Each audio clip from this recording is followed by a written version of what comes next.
I'm Bill. I'm Mart. And this is our tree farm. We work here at Highland Hill Farm on Route 313 in Fountainville, PA with my old man Don, my son Michael, and my son James. And one thing we've learned after 35 years in the tree business, we never know what job we're going to do next. Here behind me is an example of a Winterburn holly. This is a Nellie Stevens holly. Many Nellie Stevens hollies got Winterburn in Pennsylvania this year. This is 2014. We had a very bad, cold winter with lots of winds and many days where the high temperature was in the teens.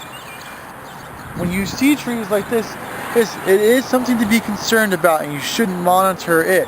There is a couple things you can do. The first thing to do is a lot of people like to take off the dead leaves. You don't really have to do that, and sometimes you don't want to do that because if you take off a leaf that's dead, that you think it may be dead, it actually may not and may hurt the tree later. The best thing to do is to wait for a little bit later in the spring to see which leaves are actually good and which leaves are actually bad before you remove anything. The next thing you can also look at is that this one here, it has lots of green stems on it. And when you have green stems, there's a chance that the buds may still be alive. So don't remove stems that are green. Wait until later in the spring to see which stems blossom out with new buds and flowers and which stems are actually truly dead. You can see right on this one here, it's just about ready to flower with the flowers of the Nellie Stevens holly. So you don't know how far back where the buds are. Just give it some time and you'll see which buds are alive and which buds are dead. The main idea is don't panic when you see your plants like this. Give it some time, see how the plant's going to react before you go start ripping out and getting new trees.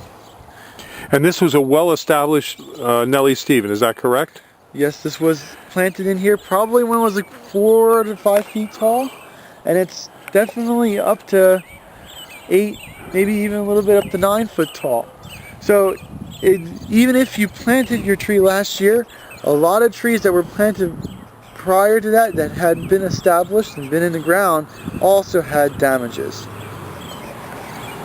Well, thank you, Mike.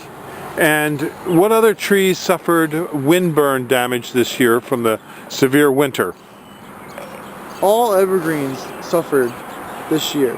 It doesn't matter whether it was a spruce, a pine, a holly, a skip laurel, yew, they all got hurt with this really bad wet winter. Just give whatever you see. Sometimes you'll see stuff that loses its needles. Some of it doesn't look very good. Whatever it is, just take a look at it and let it do what it's going to do. Don't force something or don't start cutting until you know what is actually dead. Okay, thank you very much. If you have any questions, you can call Michael at 267-446-2376. All right, very good.